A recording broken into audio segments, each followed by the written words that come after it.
In order to install plugins to our FreeNAS server, we'll need to create what's called a jail, which is essentially a small virtualized FreeBSD environment running within FreeNAS. To do so, open up one of your drives, in this case I'm using my media drive, and create two folders. I'm going to call one jail and one software. I put these inside a plugins folder just to keep everything organized, but you can put them wherever you want. Now head to the FreeNAS web interface and go to the storage section. Make sure the drive that you put those folders on has the correct permissions for plugins. In this case, that means I need read and execute permissions for the other group. Set the permissions recursively if you don't already have the permissions set that way, like I did. And now we can create our jail. To do so, head down to Services, Plugins, Management, Settings. I'm just going to place the temporary PBI file on my media drive, set my plugins jail path to the jail folder I created earlier, and set the plugins archive path to the software folder I created earlier. Then you'll need to give your jail a name. I just named it software. And an IP address. This has to be a different IP address than your NAS is currently running on, or any other computer on your network for that matter. So I just gave it this IP address. Give it a net mask. This is pretty typical. And click Upload Jail PBI. You'll need to download the correct PBI from the FreeNAS SourceForge page for your specific version of FreeNAS and upload it. This will take a few minutes, and when it's done, you can head to Services, Control Services, and flip the plugin switch to On. Now you're ready to actually start installing plugins. We're going to use the Transmission BitTorrent plugin as an example. Head to Install Plugins and choose the PBI file, which again you've downloaded from either the SourceForge page or elsewhere on the internet, and click Upload. You should see that it shows right up. Now before we turn it on, we're going to have to do a few extra things first.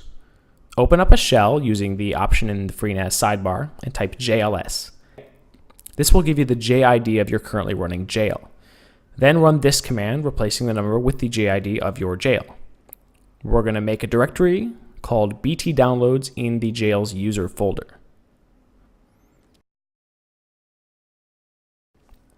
Now head to Plugins, Management, Mount Point, and add a mount point. Essentially what we're doing here is linking the user BT Downloads folder we just created within the jail to the Downloads folder on our media drive outside the jail. That way, when Transmission downloads a file, it puts it in the BT Downloads folder, which puts it in the Downloads folder on our drive. Click OK, and then head back to the shell. Now this step is only really necessary for some plugins like Transmission. Usually you'll be able to just go turn it on now. But we need to go back to the shell, run JLS again and jexec back into our jail, and change a few permissions. We're going to use the chown command to change the permissions for our BT Downloads folder. In most cases, you're going to want to use the user ID 1001, but in my case, I'm using 1000 since I changed it earlier.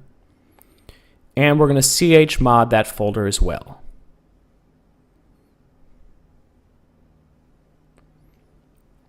Now we're ready to start tweaking Transmission and get it up and running.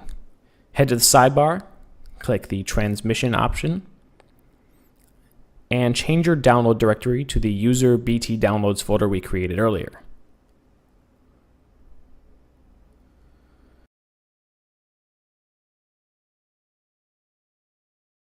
I also recommend checking the RPC authorization box and giving yourself a username and password so other people can't access the Transmission web interface. And when you're done, you can tweak any other BitTorrent related settings you like. I usually like to require encryption, but all of this is up to you. When you're done, flip that Transmission switch to on and you will be up and running. Head up to your address bar, type in the IP of your jail and the port number, in this case 9091. Type in the username and password we just entered for Transmission, and you should be greeted with the Transmission web interface. Now you can add torrents, watch them download, and grab them right from your NAS drive when you're ready to go. Not all plugins are going to follow this exact same procedure. Some of them are going to be slightly different, but this is just one example. Head to the guide on Lifehacker below for a few other examples of plugins you might want to install, as well as a link to a list of plugins available for FreeNAS currently.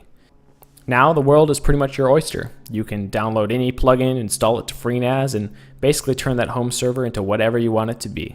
Good luck.